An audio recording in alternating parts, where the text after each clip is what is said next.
আপনার বয়স আপনি জানেন না, বলতেছিলেন 35 হবে, 38 হবে। আচ্ছা 38ই ধরলাম। হ্যাঁ, কাগজে খাতা কলম ওই যে এনআইডি কার্ডে। আপনার পড়াশোনা করছেন স্কুলে? না আপু বেশি একটা করে নাই। তাইলে 38 বয়স হবে না, আপনার বয়স আরো বেশি হবে। 45 আমি লিখেছি, 45 না হোক 44 45 হবে। আচ্ছা, আপনার 2 বাচ্চা, বড় বাচ্চা বলতেছিলেন কোরিয়া পড়াশোনা করে। আচ্ছা, ছোট বাচ্চা 16 বছর।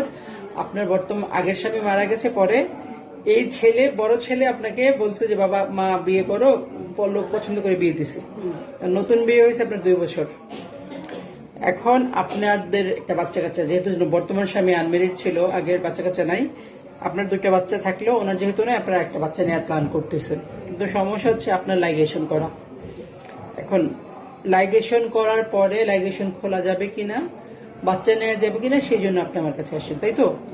আচ্ছা, কারণ যেহেতু 2টা বাচ্চা বড় বড় হয়ে গেছে, বয়সও প্রায় মোটামুটি কম না, 40-এর কাছাকাছি, সেক্ষেত্রে আবার লাইগেশন করা বাচ্চা হবে কিনা সেইটা ব্যাপারে একটা, যেহেতু আমাদের জন্য টাফ ডিসিশন যে আসলে বাচ্চা হবে কিনা, লাইগেশন করবেন কিনা। কারণ কি, লাইগেশন খোলা খুবই কঠিন একটা পরীক্ষা, খুব কঠিন প্রসিডিউর যদি খুলতে চাইও। তো সেক্ষেত্রে যদি এত কঠিন একটা অপারেশন আমরা করতে চাই, দেখা যাচ্ছে আগে টিউব কাটছে কিনা, আগে কিভাবে অপারেশন হয়েছে সেগুলো সব খুঁজে বের করতে হবে, বর্তমান পরিস্থিতি সব দেখতে হবে।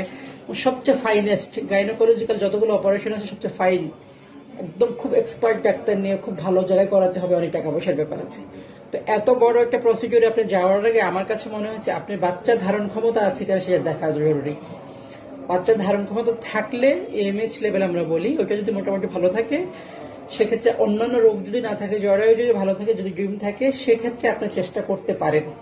আর না হলে এত বড় একটা অপারেশন করবেন, দেখা যাচ্ছে আপনার বাচ্চার ধারণ ক্ষমতাই নাই, তাহলে করে তো কোনো লাভ নাই, বেকার।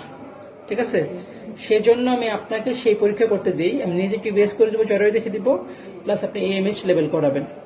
করে 2টা রিপোর্ট যদি ভালো হয় আর আপনার যদি অন্যান্য প্রবলেম না থাকে, সেক্ষেত্রে আপনি চাইলে সার্জারি করতে পারবেন।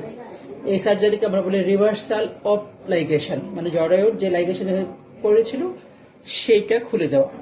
এবং এটা হচ্ছে খুবই এক্সপার্ট লোক দিয়ে সবচেয়ে ভালো জায়গায় খুব ফাইন সার্জারি করতে হয়, এবং সার্জারি করার আগে দেখে নিতে হয় এটা সাকসেস হবে কি হবে না, টিউবের সাইজ কতটুকু আছে, অপারেশনের পরে টিউব কতটুকু, অন্তত 4 সেন্টিমিটার থাকা লাগে। নর্মাল একটা টিউব হচ্ছে 10 সেন্টিমিটার, অপারেশন করার পরে 4 সেন্টিমিটার থাকতে হবে মিনিমাম।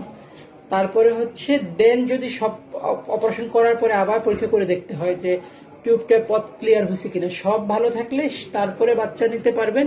সেই বাচ্চা আসার চান্সও অত বেশি না, কিন্তু চেষ্টা তো করতে পারবেন যত কমেই হোক। হ্যাঁ, এত কিছু যদি আপনি জেনে শুনে করতে চান, তাহলে আপনার জন্য আমরা ব্যবস্থা করে দেবো, ঠিক আছে? এটার জন্য তো আপনার কাছে আসা। হ্যাঁ, আর আমি এই জন্য ভিডিওটা বানালাম যে অনেক রোগী আমাদের কাছে আসছে লাইগেশন খোলার জন্য। তো লাইগেশন খোলার জন্য কি কি ডিপেন্ডস করে ওগুলো একটু জানা জরুরি, জন্য বললাম। আর আমার সবচেয়ে ভালো লাগছে আপনার বাচ্চারা এত ভালো শিক্ষায় শিক্ষিত হয়েছে যে তার বাবা নাই, তার মা অত বেশি বয়স্কও না, একটা বিয়ে যে দেয়া যায়, এই যে কনসেপ্ট। এবং ও নিয়ে বলতেছিল যে আমার ছেলে কোরিয়া থেকে টাকা পাঠাইছে যে মা, মামার তো বাচ্চা কাচ্চা নাই, তুমি ডাক্তারের কাছে যাও, দেখো লাইগেশন খুলে যে বাচ্চা নেওয়া যায় কিনা। খুবই আধুনিক একটা চিন্তা ভাবনা, যে মাকে বিয়ে দিচ্ছে এবং মার বাচ্চা কাচ্চা হবে কিনা সেই জন্য চিন্তা ভাবনা করতেছে। তো ছেলেকে আমার পক্ষ থেকে থ্যাঙ্কস দিয়েন, ওকে?